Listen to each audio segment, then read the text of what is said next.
Hi friends, இன்னைக்கு நாம திருக்குறள்ல ஈகை என்கின்ற இந்த அதிகாரத்தை பத்தி பார்க்க போறோம். பாருங்க. ஃபர்ஸ்ட், வரியாருக்கு ஒன்று ஈவதே ஈகை, மற்றெல்லாம் குறி எதிர்ப்பை நீர்த்து உடைத்து. வரியாருக்கு என்றால் ஏழை, இல்லாத நபர். இல்லாத நபர்களுக்கு ஈவதே என்றால் கொடுப்பது. இல்லாத நபர்களுக்கு கொடுப்பதே ஈகை. மற்ற எல்லாம் பிற விஷயங்கள் எல்லாம் குறி எதிர்ப்பை நீர்த்து உடைத்து என்றால் ஒரு பலனை எதிர்பார்த்து நாம் கொடுக்கின்ற பொருள் போன்றது என்பதாக இந்த குறள் கூறுகிறது. அதாவது ஒரு ஏழை எளியவருக்கு நம்ம உதவி செஞ்சோம்னா அது ஈகை.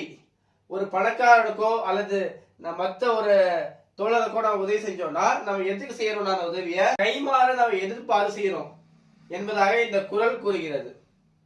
இரண்டாவது, நல்லார் எனினும் கொலல் தீது, மேலுலகம் இல் எனினும் ஈதலே நன்று.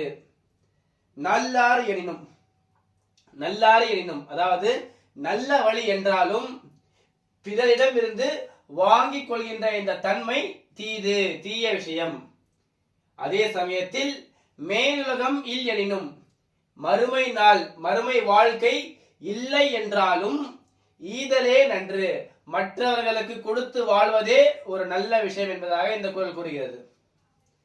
மூன்றாவது, இளன் என்னும் எவ்வம் முறையாமை ஈதல் குலனுடையான் கண்ணே உல. என்னிடம் செல்வம் இல்லை என்று ஒருவர் சொல்வதற்கு முன்னால், உரையாமை என்றால் சொல்வதற்கு முன்னால், கூறும் முன்னால் அந்த நபருக்கு கொடுத்து உதவுவது. ஈதல் என்றால் அந்த நபருக்கு கொடுத்து உதவுவது. என்னிடம் எந்த விஷயமும் எந்த பொருளும் இல்லை என்று ஒரு நபர் கூறுவதற்கு முன்னால் அவருக்கு கொடுத்து உதவுவது குலனுடையான் கண்ணே உல. அதாவது நல்ல குடியில் பிறந்தவர்களுடைய தன்மையாக இருக்கிறது என்பதாக இந்த குறள் கூறுகிறது.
ஆறாவது குறள், ஆற்றார் அழிப்பசி தீர்த்தல் அத்தொருவன் பெற்றான் பொருள்வை பழி. ஆற்றார் என்றால் வறுமை, வறுமையில் இருக்கக்கூடிய ஒரு நபர், அவருடைய அழிப்பசி. அழிப்பசி என்றால் உயிரை அழிக்கக்கூடிய பசி. வறுமையான நபர்களிடத்தில் இருக்கக்கூடிய உயிரை அழிக்கக்கூடிய இந்த பசியை தீர்த்தல், தீர்த்து வைப்பது. அத்தொருவன் பெற்றான் பொருள்வை பழி.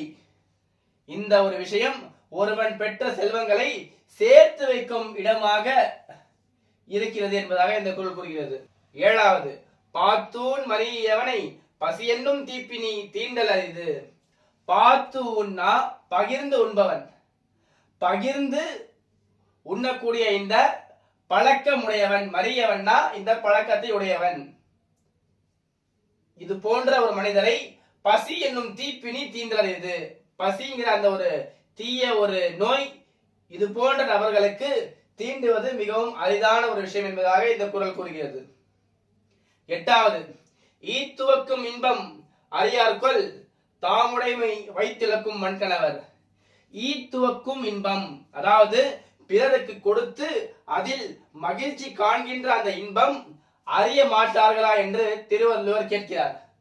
யாரை பார்த்து கேட்கிறார் என்றால், தாமுடைமை வைத்திழக்கும் வன்கணவர். வன்கணவர் என்றால் கல்லெஞ்சக்காரர்கள். அவர்கள் சேர்த்து வைத்த அந்த செல்வத்தை அவர்கள் மட்டும் வைத்து இறுதியில் எல்லா செல்வங்களையும் இழக்கக்கூடிய அந்த கல்நெஞ்சக்காரர்களை பார்த்து கேட்கிறார் என்னவென்று. மற்றவர்களுக்கு கொடுத்து அதில் வரக்கூடிய அந்த இன்பத்தை இந்த நபர்கள் அறிய மாட்டார்களா என்று. 9வது, இரத்தலின் இன்னாது மன்ற நிரப்பிய தாமே தம்யர் உணல். இரத்தலின் என்றால் யாசகம் கேட்பது. யாசகம் கேட்பது ஒரு தீய விஷயம், ஒரு துன்பமான ஒரு விஷயம். ஆனா இந்த யாசகம் கேட்பதை விட இன்னொரு துன்பமான விஷயம் இருக்கிறது என்பதாக இந்த குறள் கூறுகிறது. அந்த விஷயம் என்னவென்றால், நிரப்பிய தாமே தம்யர் உணல். அவர் சேர்த்து வைத்த செல்வத்தை அவர் மட்டும் உண்டு கழிப்பது கேட்பதை விட துன்பமான விஷயம் என்பதாக இந்த குறள் கூறுகிறது. 10வது குறள், சாதலின் இன்னாதது இல்லை இனிததுவும் ஈதல் இயையா கடை. சாதலின் இன்னாது இல்லை என்றால் ஒருவர் இறப்பதை விட அவருக்கு ஒரு மிகப்பெரிய துன்பம் கிடையாது. இறத்தலை விட மிகப்பெரிய துன்பம் கிடையாது. இருந்தாலும் இந்த சாவும் இனிதாக மாறும். இந்த இறப்பதும் ஒரு நல்ல ஒரு விஷயமாக மாறும். எப்பொழுது எப்பொழுது ஒருவர் நம்மிடம் வந்து உதவி கேட்கும் பொழுது அவருக்கு கொடுக்க முடியாத நிலை வருகின்றதோ அது போன்ற நேரங்களில் நமக்கு சாவும் நல்ல ஒரு விஷயமாக மாறும் என்பதாக இந்த குறள் கூறுகிறது. சாதலின் இன்னாது இல்லை இனிததுவும் ஈதல் இயையா கடை. சாவதை விட கொடிய விஷயம் இல்லை, இருந்தாலும் இந்த சாவும் இனிதாக மாறும். ஈதல் அதாவது பிறருக்கு கொடுத்து உதவி செய்யும் அந்த நிலை இல்லாத பொழுது